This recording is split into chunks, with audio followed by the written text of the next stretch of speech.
2040ની અંદર તમારે જો ડિસ્પ્લેમાં શોર્ટ કી કસ્ટમાઇઝ સેટ કરવી હોય તો હું તમને એક સરળ સેટિંગ સમજાવું છું.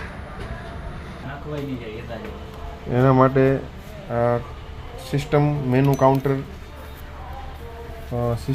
કાઉન્ટરની અંદર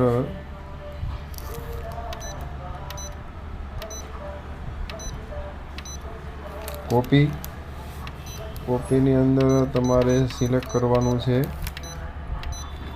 સિલેક્ટ કી સેટ. એમાં લેફ્ટ અને રાઈટ. લેફ્ટ સાઈડ અત્યારે ઝૂમનું સેટિંગ છે, ત્યાં તમારી જરૂરિયાત મુજબ તમે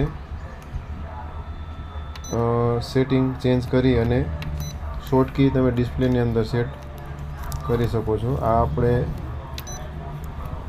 આવી ગયું ઝૂમની જગ્યાએ ડેન્સિટી આવી ગઈ છે. આ રીતના તમારે કોઈ પણ લેફ્ટ અને રાઈટ કી કસ્ટમાઇઝ સેટ કરવા માટે આ સેટિંગ તમારા માટે બહુ કામનું છે. આવા નવા વિડીયો મળતા રહે એ માટે તમારે અમારી ચેનલને સબસ્ક્રાઈબ કરો, શેર કરો અને લાઈક કરો.